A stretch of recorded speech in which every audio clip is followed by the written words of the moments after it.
Ano lang po, kailangan nating ayusin din. Ayan. May solusyon naman, cheaper solution. Kaya lang hindi ganoon ka ano, yung kanal bubuhayin lang po natin.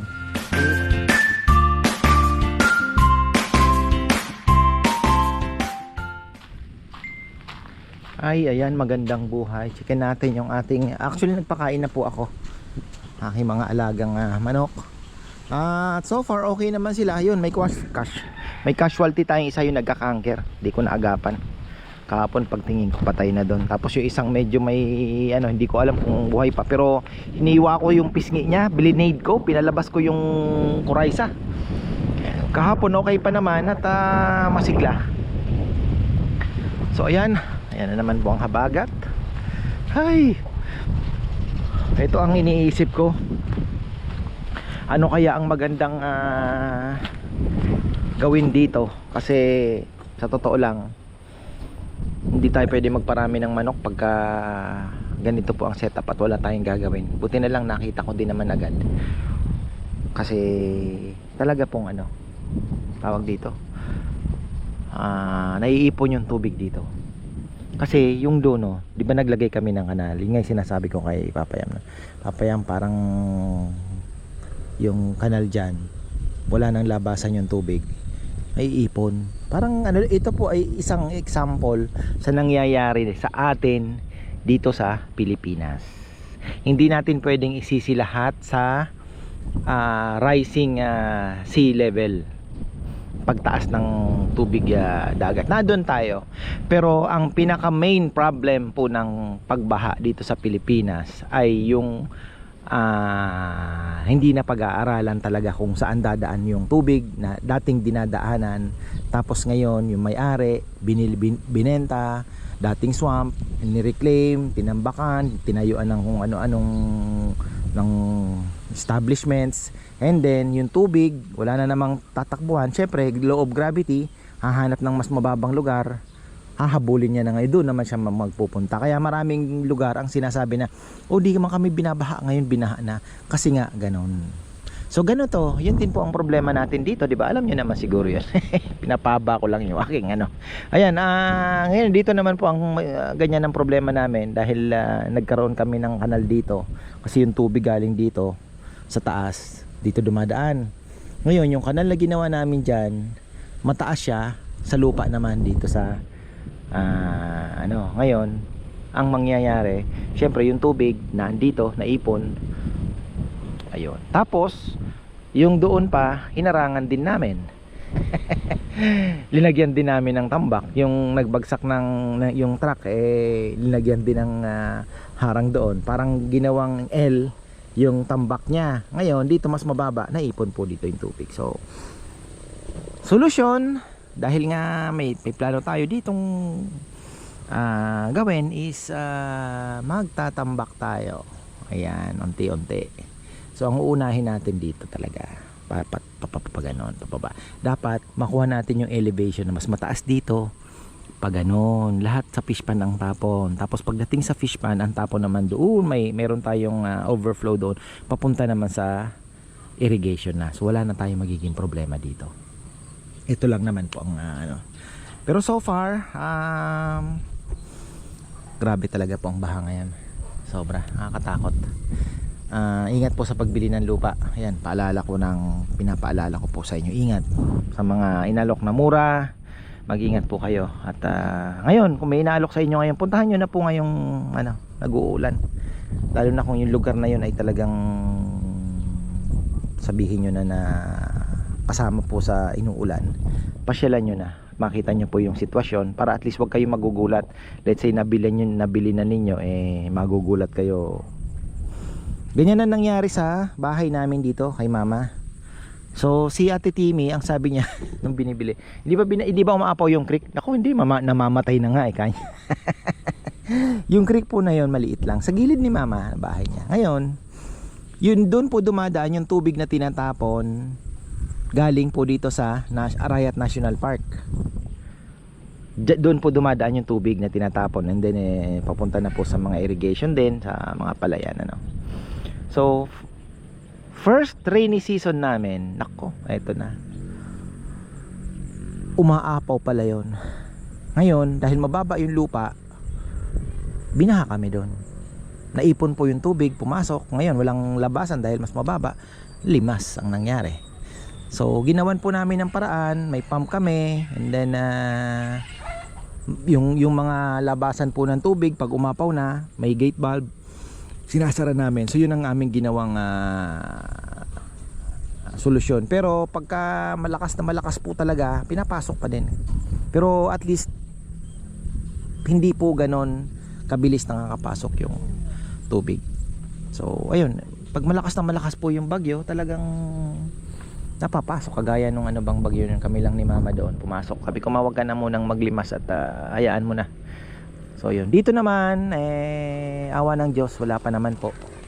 Ang inaano ko lang dyan is yung pasok po ng tubig dito, baka mamaya mas mahina na doon sa labas ng overflow natin. So parang ang bala ko nga, pantayin ko na yung overflow, yung mga tubo na, kasi isa lang yung detress lang po ang nakalagay doon Nung malakas po ang ulan, nakita ko mas mataas na doon sa tubo yung water, pero tuloy-tuloy pa rin ang pagtapon niya. So ibig sabihin may bottleneck ba, ibig sabihin maliit na po yung butas. So yung iba kasing tubo mas matataas.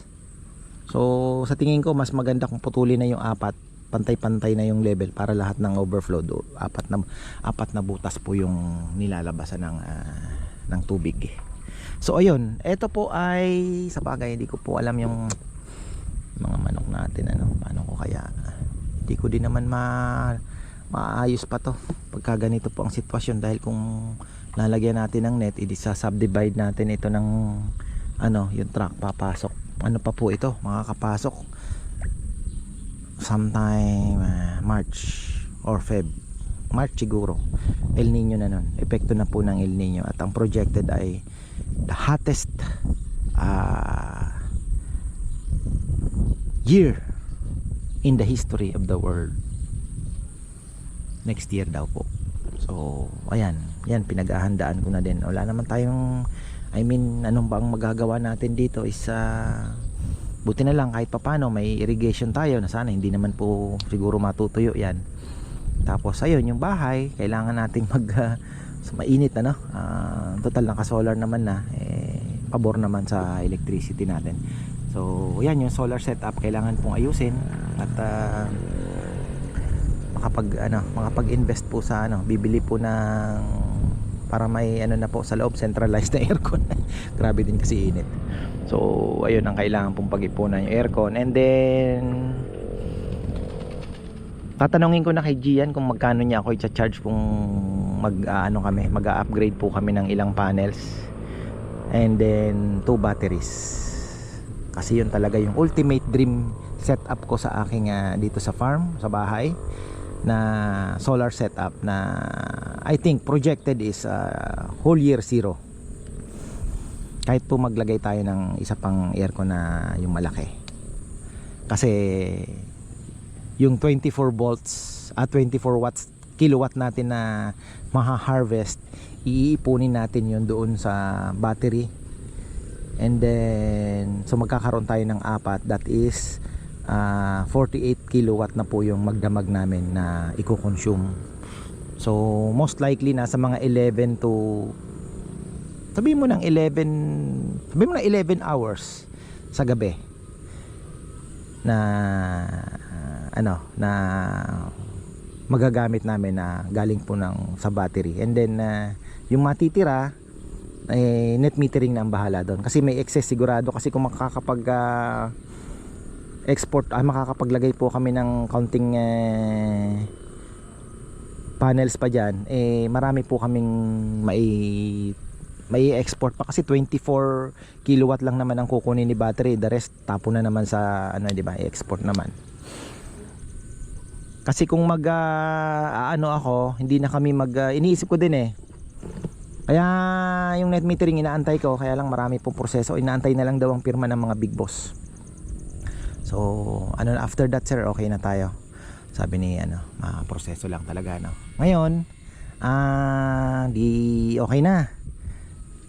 Gusto kong makita kung ilan po ang pinaka peak na kaya naming kasi syempre hindi naman. So mag-aano tayo ng average, pag mainit talaga ang panahon, gaano karami po ang nai-export natin most likely na ilang kilowatt. So hindi kakayanin kasi kung sabihin mo na ang tansya ko nasa mga 40 to 50 kilowatt ang kayang i-export with that setup. Kasi minsan pag mainit po 11:30, 11 o'clock puno na yung dalawang battery. Tapos ang harvest is nasa mga 13, 14, 15 mga ganon kilowatt din hour. Ang konsumo namin is minsan sa umaga nasa mga 3 lang, 2 something ganon. So malaki pa din po ang may pero yun nga sabi ko, hindi natin makukuha yung zero the whole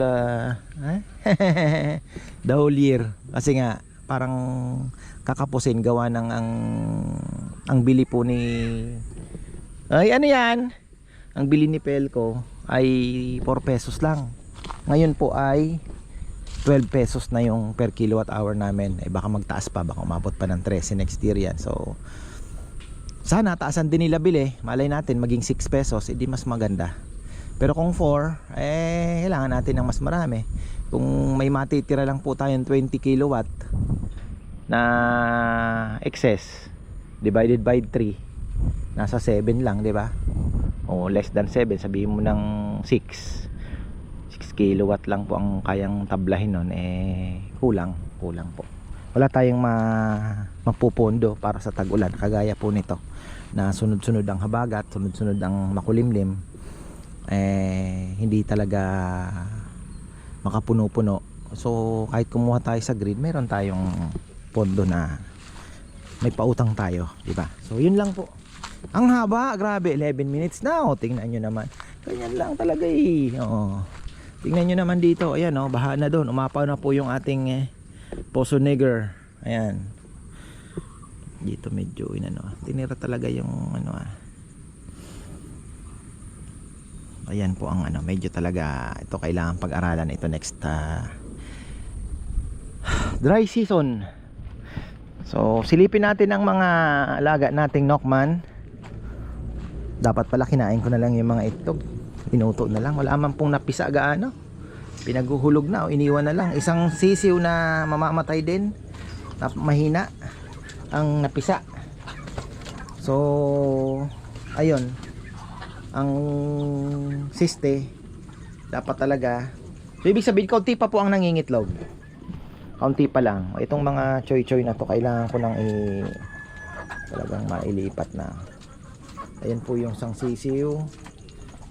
Tapos may naglilimlim na naman dito, kailangan nating kuhanin na. May konting halak-halakers wala akong gamot sa halak lalagay tayo ng papasabog na naman tayo dyan ng abok. Yung mga dust natin. Tapos naglagay ako ng syempre grass, ayan, para at least yung mga manok natin, kailangan talaga nila ng grass, kailangan po ng damo, sama talaga yan sa requirement. Talagang hindi po magiging healthy ang inyong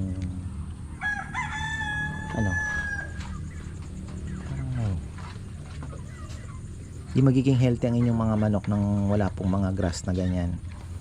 Talagang kailangan. Kaya yung iba ng mother de agua, nagsasabit.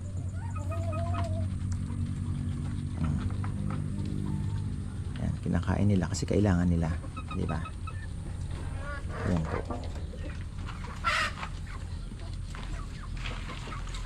Oy, kayo.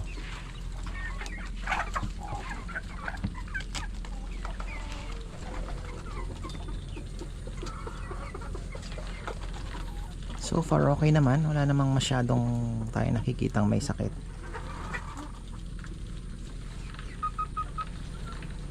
Sana maging effective din yung aking ginawa na lang po ito, yung sinasabi ko nga kay G-Boy.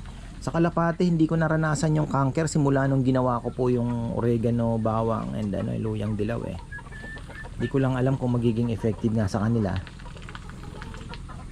Ang sabi naman nung nag-search ako, baka pag inaraw-araw daw baka mag-iba yung pH level ng katawan ng mga manok. So baka mag-ano na lang tayo. Mga kailangan natin dito is charcoal,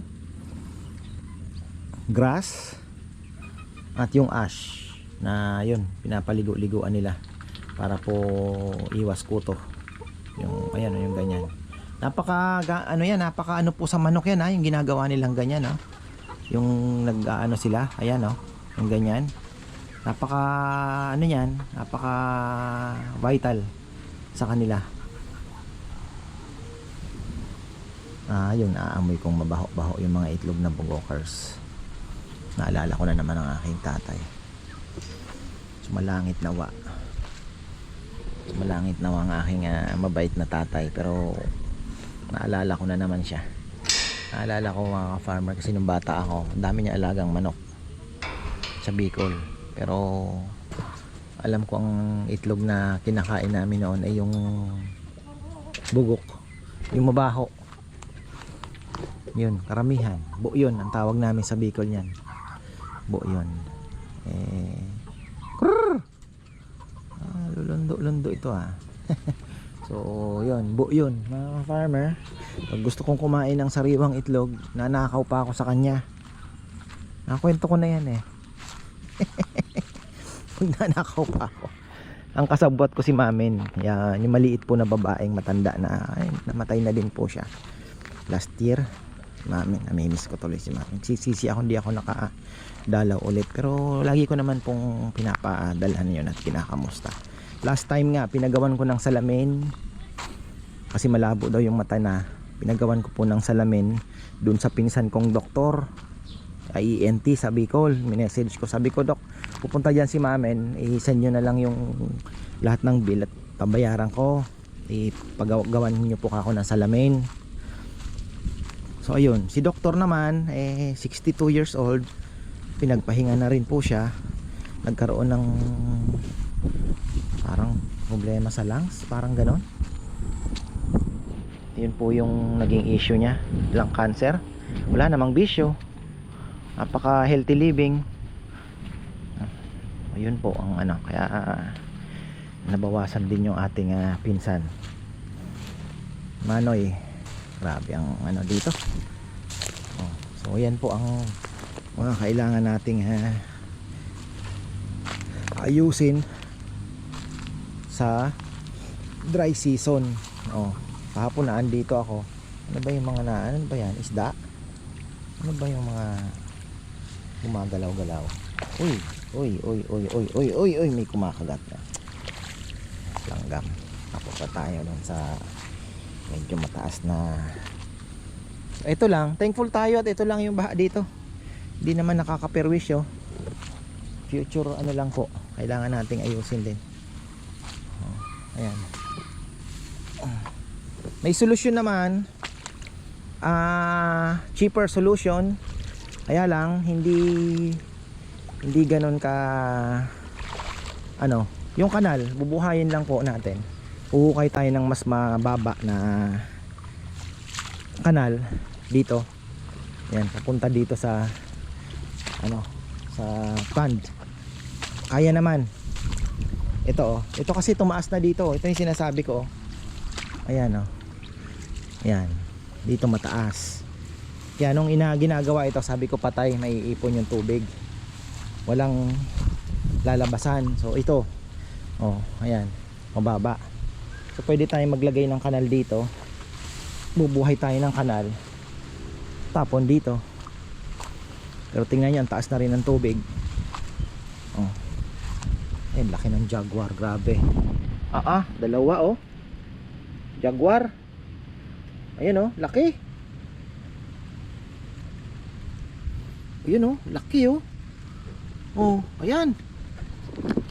Asawa. Ayan laki.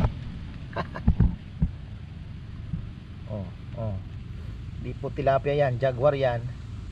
Ganyan nakalaki yung jaguar. Ala.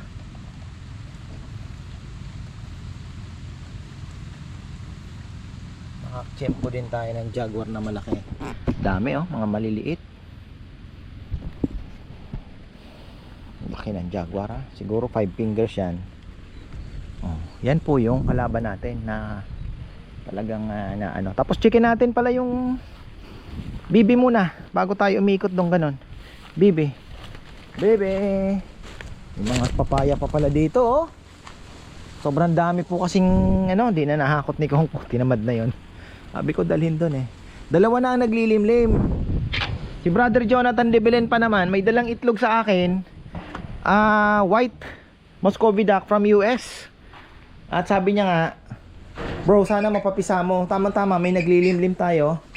Ang gagawin ko, ililipat ko na lang po yung, paano kaya ang itlog nito? Importante yung dala ni Brother Jonathan eh. Isisingit natin yon. So naglilimlim na po sila. Ito, makakapisa tayo dito. 100% may mapipisa. 100% po yan. Sana may umitlog. Sana may umitlog dito. At pag may umitlog, samang-tama yon sa daladalang itlog ni Brother Jonathan de Belen. Mahal na mahal tayo ni Brother Jonathan talaga. I love you, brother. I love you so much. Talagang ikaw ay ever since naandyan hanggang ngayon. Sabi niya, ano ba ang ano?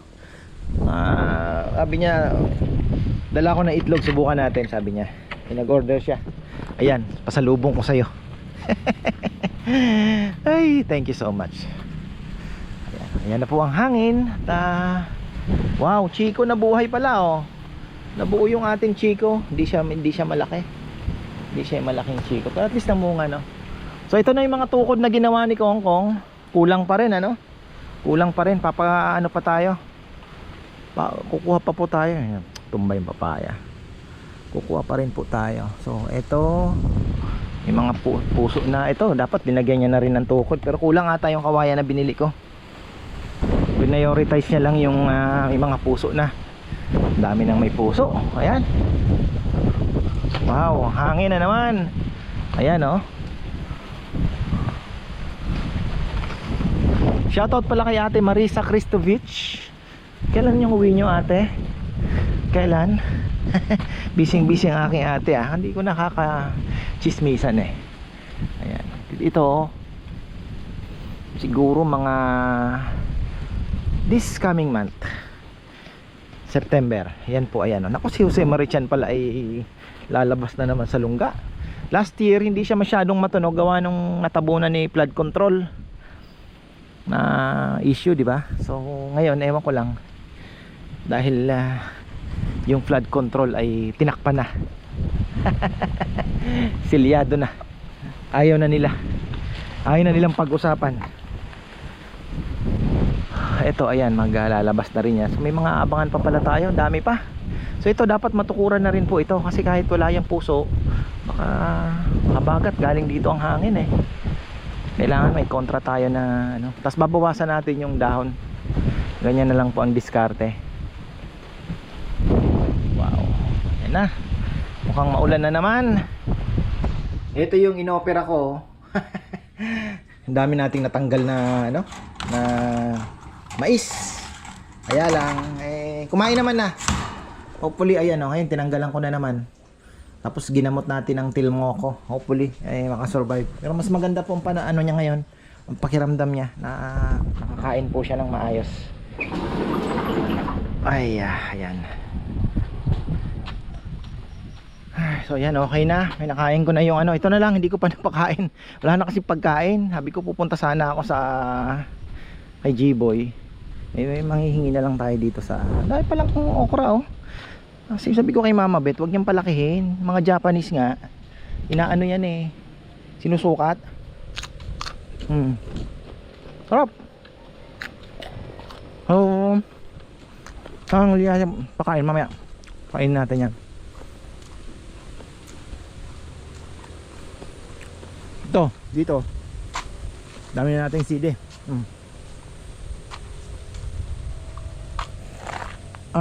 May sili akong native, yung bird's eye chili na pinatubo din. Dito natin papatanim. Hindi ko lang alam kung mag cross pollinate yan, malamang baka magkaroon ng cross pollination ano. kasi dito, oh, sa baba. Sana makasurvive. Kung makaangat naman, ating siling panigang naman dyan sa baba. Excited ako sa puso eh. Napanaginipan ko na to eh. Mauunang magpuso dyan, pwede yun. Or eto, malaki dito. Yung malaki dito eh. Yan, tsaka yan, mga candidate. Minsan kasi maliit lang, nagpupuso na. So ayan, Madre de Agua natin, mayroon pa doon. Magre-replant tayo ng Madre de Agua. Papatanim tayo ng mga pailan-ilan dyan. Meron nang nakitang mga bisita pumasok. At least nakaikot tayo. Na-check natin yung ginawa ni Kongkong. Yung hindi ko napakita yung dapuan. Nakahagip naman siguro ano. Dapuan po ng mga manok. Ito baka gamitin muna natin. Papa-trim natin yan. Ito, paputol natin. Tapos trim. And then dito yung mga manok habang inaayos natin to. May paglalagyan naman po tayo for the meantime. Kailangan lang mapasok ng araw to para ma-disinfect po yung ano din, yung pinaka lupa niya. So ayan, hanggang dito na lang. Maraming salamat at magandang buhay.